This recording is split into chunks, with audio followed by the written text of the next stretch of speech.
नमो बुद्धाय. त्रिपिटक अभ्यास विषय प्रवेश. मी त्रिपिटक अभ्यास मालिकेत आपल्या सर्वांचं मनापासून स्वागत करतो. आज आपण केवळ काही अक्षरे किंवा पाने वाचणार नाही.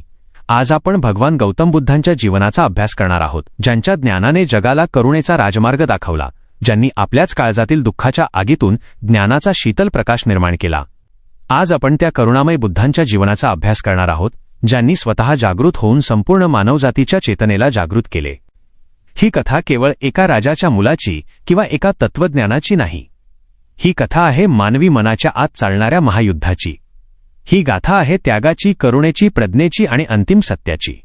ही गाथा आहे तथागत महाकारुणिक भगवान गौतम बुद्धांच्या जन्माच्या पहिल्या श्वासापासून ते महापरिनिर्वाणाच्या अंतिम क्षणापर्यंतच्या प्रवासाची आणि त्यांच्या देहाच्या राखेतून निर्माण झालेल्या धम्माच्या त्या अखंड चिरंतन प्रवाहाची, जो आजही कोट्यवधी हृदयांना शांती देत आहे.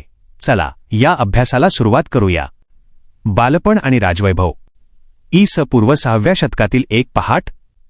शाक्य गणराज्याची राजधानी कपिलवस्तूच्या जवळ लुंबिनीच्या पवित्र भूमीत निसर्ग जणू एका दिव्य आगमनाची तयारी करत होता. साल वृक्ष फुलांनी बहरले होते आणि त्यांच्या शीतल छायेत राणी महामाया एका विलक्षण अनुभूतीने भारावून गेल्या होत्या.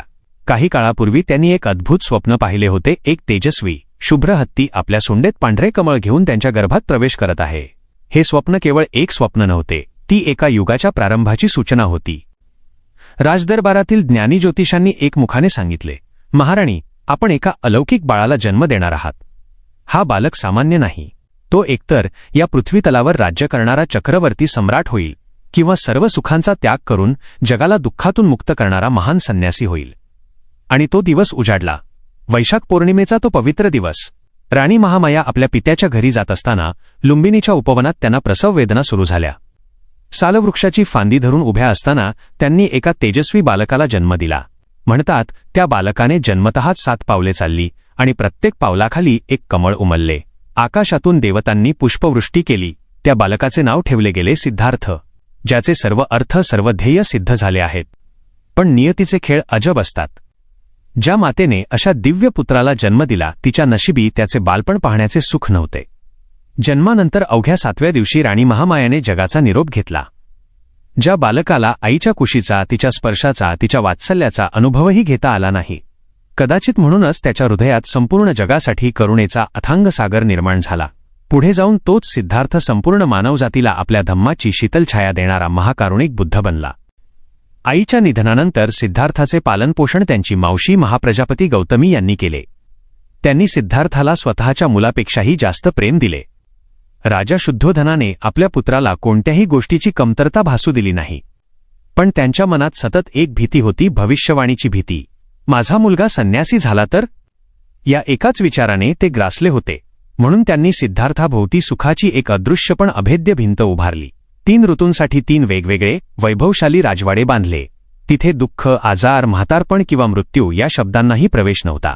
सिद्धार्थाचे जग म्हणजे संगीत, नृत्य, कला, सौंदर्य आणि तारुण्य. त्यांना उत्तम शिक्षण दिले गेले. सर्व राजविद्या आणि शस्त्रविद्येत ते पारंगत झाले. वयाच्या 16व्या वर्षी त्यांचे लग्न अत्यंत रूपवान आणि गुणवान राजकुमारी यशोधरेशी झाले. त्यांचे जीवन प्रेमाने आणि आनंदाने भरलेले होते. पुढे त्यांना राहुल नावाचा पुत्रही झाला. वरवर पाहता जगात जे काही सर्वश्रेष्ठ सुख आहे, ते सर्व सिद्धार्थाच्या पायाशी लोळण घेत होते. 4 निमित्त दृश्य आणि महाभिनिष्क्रमण. राजा शुद्धोधनाने कितीही प्रयत्न केले तरी सत्याचा सूर्य ढगानाड कायमचा लपून राहत नाही. एके दिवशी राजकुमार सिद्धार्थ आपल्या सारथी छन्नसोबत नगर भ्रमंतीसाठी निघाले. राजाने आज्ञा दिली होती की राजकुमाराच्या मार्गातून सर्व अशुभ गोष्टी दूर कराव्यात. पण नियतीला काहीतरी वेगळेच घडवायचे होते. वृद्ध व्यक्ती. सिद्धार्थाने मार्गात पहिले दृश्य पाहिले. एक वृद्ध व्यक्ती जिचे शरीर वाकले होते, त्वचा सुरकुतलेली होती, डोळे खोल गेले होते आणि हात काठी घेऊन ती थरथर कापत चालली होती. छन्न म्हणाला, राजकुमार, वार्धक्य हे जीवनाचे सत्य आहे. जो जन्माला येतो तो एक दिवस असाच वृद्ध होतो. रुग्ण व्यक्ती. सिद्धार्थाने दुसरे दृश्य पाहिले. एक रुग्ण व्यक्ती जो आजाराने तळमळत होता. छन्न म्हणाला, रोग कुणालाही कधीही होऊ शकतो. हे देखील जीवनाचे एक अंग आहे. मृतदेह. तिसरे दृश्य होते. एक मृतदेह. नातेवाईक आक्रोश करत होते. छन्न म्हणाला, मृत्यू हे जीवनाचे अंतिम आणि अटळ सत्य आहे. संन्यासी. शेवटी सिद्धार्थाला एक शांत संन्यासी दिसला, ज्याच्या चेहऱ्यावर असीम शांती होती. छन्न म्हणाला, हा एक पब्बजित संन्यासी आहे. त्याने संसार आणि सुखांचा त्याग केला आहे. त्या रात्री राजवाड्यातील सर्व सुखसोयी सिद्धार्थाला अग्नीच्या ज्वालांप्रमाणे भासत होत्या. पत्नी यशोधरा आणि पुत्र राहुल शांत झोपले होते. वयाच्या 29व्या वर्षी पौर्णिमेच्या रात्री त्यांनी आपला प्रिय घोडा कंथक आणि सारथी छन्न यांना सोबत घेतले आणि कोणालाही न सांगता राजवाड्याच्या सीमा ओलांडल्या. अनोमा नदीच्या तीरावर पोहोचल्यावर त्यांनी आपले राजवस्त्र आणि अलंकार उतरवले. हा प्रसंग म्हणजे महाभिनिष्क्रमण होय. तपश्चर्या आणि मध्यम मार्ग.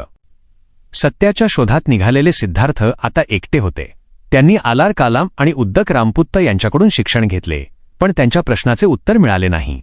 त्यानंतर त्यांनी गयाजवळील उर्वेलाच्या जंगलात 6 वर्षे कठोर तपश्चर्या केली. शरीर सुकले, हाडे दिसू लागली, पण ज्ञान मिळाले नाही. तेव्हा त्यांना मध्यम मार्गाची जाणीव झाली. शरीराला अतोनात कष्ट देणे किंवा भोगात बुडवणे दोन्ही चुकीचे आहे. त्यांनी सुजाताने दिलेली खीर ग्रहण केली आणि शरीरात पुन्हा ऊर्जा संचारली. संबोधी ज्ञानप्राप्ती. सिद्धार्थ एका पिंपळाच्या वृक्षाखाली वज्रासारखा निश्चय करून बसले.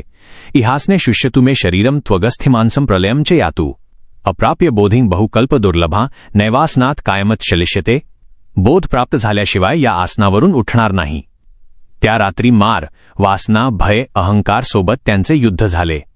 पहाट होताना सिद्धार्थाच्या मनातील अज्ञानाचा अंधार नष्ट झाला आणि त्यांना 4 आर्य सत्यांचा साक्षात्कार झाला. दुःख आहे. दुःखाला कारण तृष्णा आहे. दुःखाचा निरोध शक्य आहे. दुःख निरोधाचा मार्ग अष्टांगिक मार्ग आहे. सिद्धार्थ आता बुद्ध झाले होते. ज्या वृक्षाखाली ज्ञान मिळाले तो बोधिवृक्ष झाला. धम्मचक्र प्रवर्तन आणि महापरिनिर्वाण. बुद्धांनी आपला पहिला उपदेश सारनाथ येथे आपल्या 5 जुन्या सोबत्यांना दिला, ज्याला धम्मचक्र प्रवर्तन सुत्त म्हणतात. पुढील 45 वर्षे त्यांनी पायी फिरून धम्माचा प्रचार केला. त्यांनी अंगुलीमालसारखा दरोडेखोर बदलला, आम्रपालीला शिष्या केले आणि स्त्रियांसाठी भिक्षुणी संघाची स्थापना केली. वयाच्या 80व्या वर्षी कुशीनगर येथे 2 सालवृक्षांच्या मध्ये त्यांनी अंतिम श्वास घेतला. त्यांचे शेवटचे शब्द होते, वयधम्मा संखारा अप्पमादेन संपादेथ. सर्व संस्कार नाशवंत आहेत, जागरूकतेने प्रयत्न करा.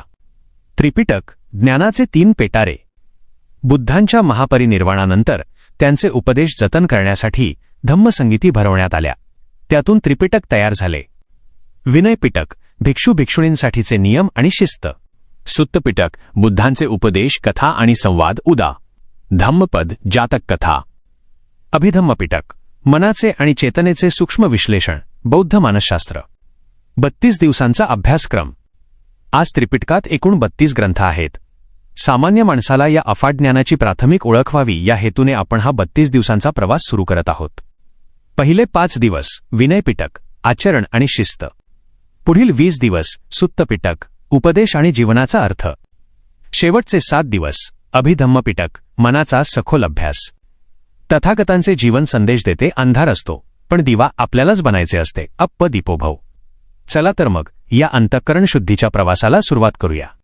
तथागतांची करुणा आपल्या सर्वांच्या हृदयात जागृत होवो. आपला विश्वासू विकी वामन येल्वे, वकील, उच्च न्यायालय, मुंबई.